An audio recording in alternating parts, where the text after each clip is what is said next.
उनका road accident हो गया। यह सब मरते हैं। राधा राधा इसमें क्या देखो, इसमें हम आपको क्या बताएं। देखो मृत्यु लोक है, हम तुम आज बैठे और जीवन में दोबारा मिल ही ना पाओ। तुम न रहो कि हम न रहे, एक सेकंड का भरोसा नहीं। अच्छा, जाने का कोई ना कोई रूप रखता है काल। कभी किसी ने आज तक ये शिकायत नहीं कि काल ने मार दिया, कभी नहीं। उसका रूप होता है, एक्सीडेंट हो जाना, हार्ट फेल हो जाना, कैंसर हो जाना, किडनी फेल हो जाना, कुछ न कुछ ऐसा रूप रखता है। और इसका नाम मृत्यु लोक है। हम तुम सब मरेंगे।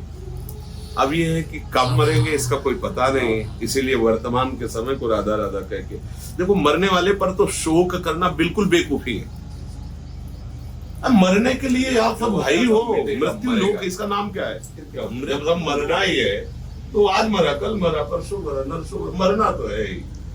अब यही सत्य बात समझ लो कि तो शोक नहीं हो भैया, उसमें लायक ना लायक की क्या बात है। तो मृत्यु लोक जाएगा, गर्भ में, गर्भ के बाहर, बाल्यावस्था में, यौवन अवस्था में, बूढ़ी।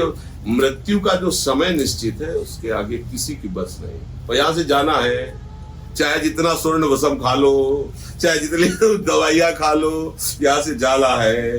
बड़े बड़े डॉक्टर, सर्जन, वैद्य, पहलवान और महात्मा सब गए, कोई नहीं बचा, कोई नहीं बचा है। काल के गाल में सब जा रहे हैं। ऐसे प्रवाह जा रहा है, प्रवाह का प्रवाह। अब इतना बड़ा सृष्टि है, अगर देखो तो लाखों लोग ऐसे जा रहे हैं, लाखों जीव प्रतिपल ऐसे प्रवाह, जैसे यमुना की धारा चल रही ना, ऐसे काल के प्रवाह में सब जा रहे हैं। अब क्योंकि हम लोग छोटी बुद्धि वाले हैं तो थोड़ा कम अगर विशाल त्रिभुवन को आप देख रहे होगे तो आपको दिखाई देगा जीवों का प्रवाह जा रहा है काल भगवान के मुख में। ऐसे धारा की धारा मरते चले, प्रवाह पैदा हो रहा है।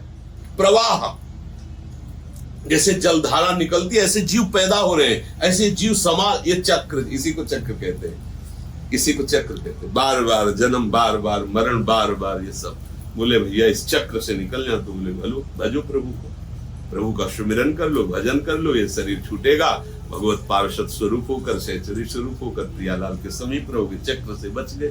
आवागमन चक्र को रोक देना, ये तो चक्र है, बस ऐसे चल रहा है। अब इसमें शोक क्या करना, कोई भी मर सकता है। इस शरीर के अभी कुछ समय पहले ही ब्याह हुआ था भांजे का, और अपनी पत्नी को लेके जा रहा था, ट्रक ने ऐसा टक्कर मारा, फैल के गया। वो फोटो दिखाई गई थी हमें, ऐसे जगह में पड़ा हो, चंदन तिलक लगा हुआ है, पड़ा ऐसे। अब कोई शोक का थोड़ी विषय हुआ गया, क्यों मर गया? मरना तो है ही है, समय है, उसका समय निश्चित है। अब ये दुर्भाग्य है उस पत्नी का कि अभी अभी ब्याह हुआ बेचारी, अब क्या करे, क्योंकि अभी अभी संबंध जुड़ा, अभी यही सब विचार करके तो वैराग्य प्रबल होता है कि यार क्या विश्वास, अभी हम बर्थडे मना रहे हैं, शाम के को उत्सव निकालना पड़े, क्या भरोसा। अभी हम आनंदित हो रहे हैं शाम की, पता नहीं शाम हो कि ना हो जीवन की, तभी लगता है, डर लगता है कि सावधान, राधा राधा राधा, जो समय जा रहा है भजन में जाए, यही साथ। यहाँ कुछ नहीं, जैसे आप बहुत लगन से लगे हो, ये बहुत लगन से लगा है, लेकिन कितने समय के लिए आपका संग इसको दिया गया आपको क्या पता, कितना समय।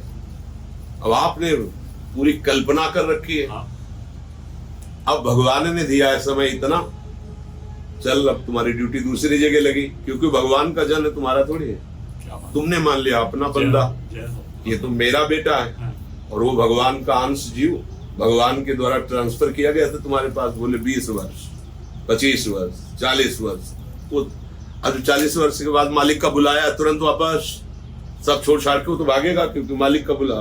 अब तुम्हें लगा कि इतने वर्ष पढ़ाया, ये किया है, अब डिप्रेशन में गई श्री जी और गया सब पाठ पूजा, क्या फल मिला उसका? फल क्या, तुम बेईमान हो। प्रभु की वस्तु को अपना मान करके तुम क्यों भूल क्यों रहते? प्रभु का जन है, प्रभु जब जितने समय के लिए तुम्हें संग मिला है उतने समय के लिए, उतने समय टिकेगी, उतने समय तुम टिकोगे इनके साथ। हटा देंगे जिस समय जिसका जहां। अगर ये बात समझ जाओगे तो जो जल में कमल का फूल रहे, इस माया में रहते हुए भी आप संत हो जाओगे कि क्या भरोसा है इस जिंदगी का। साथ